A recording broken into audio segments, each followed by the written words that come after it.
కార్యక్రమంలో పోలింగ్ సరళికి సంబంధించి మరింత సమాచారం మా ప్రతినిధి గిరినాథ్ రెడ్డి అందిస్తారు. గిరినాథ్, చెప్పండి. రాయలసీమలో మొత్తం అంటే చెదురుమదురు కొన్ని ఘర్షణ అయితే చోటు చేసుకున్నాయని సమాచారం ఉంది. మరి ఇది మినహాయిస్తే పోలింగ్ సరళి ఎలా ఉంది?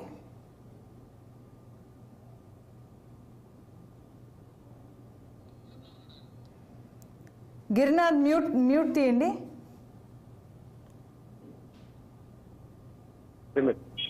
రైట్, చెప్పండి.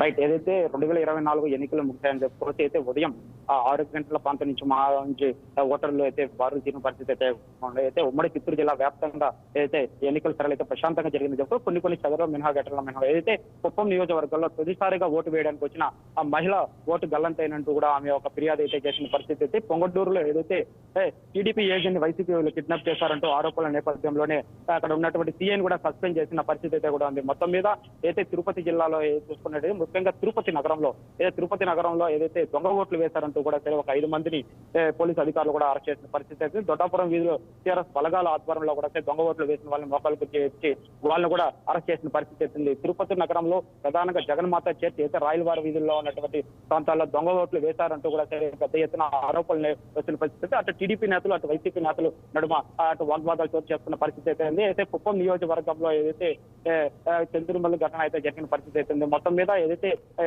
శ్రీకాళహస్తి ప్రాంతంలో ఎప్పుడు జరిగినట్టు విధంగా పోలింగ్ అయితే జరిగిన పరిస్థితి అయితే ఉంది. ఏదైతే తిరుపతి జిల్లాలో చూసుకున్నట్టయితే ముఖ్యంగా చంద్రగిరి నియోజకవర్గంలో ఉన్నటువంటి బ్రాహ్మణ కాలంలో అటు వైసీపీ వర్గీయులు టీడీపీ వర్గీయులు మాత్రం గొడవ జరుగుతూ అటు టీఆర్ఎస్ బలగాలు అక్కడ 4 రౌండ్లు పోలీసులు కాల్పి కూడా చేసిన పరిస్థితి అయితే ఉంది. అటు పీలేరు, తంబాలపల్లి, శ్రీకాళహస్తి, ఏదైతే మదనపల్లి ప్రాంతాల్లో కూడా ప్రశాంతంగా అయితే ఎన్నికలు ముగిశాయని చెప్పుకోవచ్చు. ఏదైతే ఇప్పటి వరకు కూడా సరే ఎన్నికల సరళి అయితే జరుగుతున్న పరిస్థితి కూడా అయితే 6 గంటల తర్వాత కూడా ఓటు వినియోగించడానికి అయితే క్యూ లైన్ లో ఉన్న వారికి కూడా ఓటు హక్కు వినియోగించడానికి అవకాశం అయితే పొందించిన పరిస్థితి అయితే కూడా ఉంది.